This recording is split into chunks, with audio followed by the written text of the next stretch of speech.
एक गांव में एक बहुत ही गरीब परिवार रहा करता था। उस परिवार में कुल 4 लोग रहते थे। श्याम और गुंजा दोनों पति पत्नी थे। इसके अलावा उनके 2 बच्चे भी थे। श्याम रात में भी मजदूरी करने के लिए जाने लगा। श्याम रोज सुबह अपने घर से काम करने के लिए निकल जाता था और सुबह होते ही वह अपना काम खत्म करके फिर अपने घर वापस आ जाता था। ऐसे ही दिन बीतते गए। श्याम रात दिन मजदूरी करता रहा और अपने बच्चों की पढ़ाई और पत्नी की दवाई का खर्चा उठाता रहा। एक दिन की बात है, गुंजा घर में खड़े खड़े कुछ सोच रही थी। तभी कुछ ही देर में काम पर से लौटा श्याम वहां पर आ जाता है और श्याम पूछता है, अरे गुंजा, खड़े खड़े क्या सोच रही हो? जल्दी से जाओ, खाना लाओ, मुझे बहुत जोर से भूख लगी है।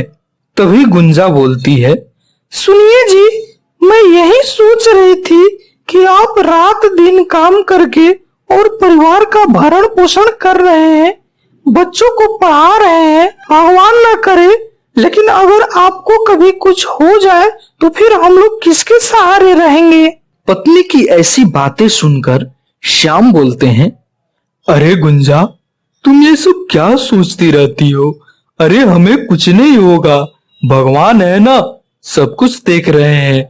इतना कहने के बाद श्याम अपनी पत्नी गुंजा से फिर पूछते हैं, अरे गुंजा, पहले तो ये बताओ कि तुम्हारी तबीयत कैसी है? तुमने दवाई खाई या नहीं? फिर गुंजा बोलती है, मेरी तबीयत तो पहले से और भी ज्यादा खराब होती जा रही है। गुंजा की ऐसी बातें सुनकर श्याम घबराते हुए बोलते हैं, अरे गुंजा, तुम दवाई समय पर खा भी रही हो या नहीं? फिर गुंजा बोलती है, दवाई तो मैं समय पर खा रही हूँ, लेकिन फिर भी तबीयत में कोई सुधार नहीं आ रही है। ऐसा लग रहा है कि अब मैं जी ही नहीं पाऊंगी। गुंजा की ये दर्द भरी बात को सुनकर श्याम भी काफी दुखी हो जाते हैं और बोलते हैं, गुंजा, तुम चिंता बिल्कुल ना करो, मैं हूं ना, सब कुछ सही हो जाएगा। श्याम की ऐसी बातें सुनकर गुंजा के मन में थोड़ा सा साहस आता है। ऐसे ही दिन बीतता गया और गुंजा की तबीयत और भी खराब होती गई। पैसा की कमी होने के कारण गुंजा का इलाज अच्छा अस्पताल में नहीं हो पा रहा था, क्योंकि श्याम ठहरा एक मामूली सा मजदूर। अब वो बेचारा मजदूरी करके कितना कमा पाता।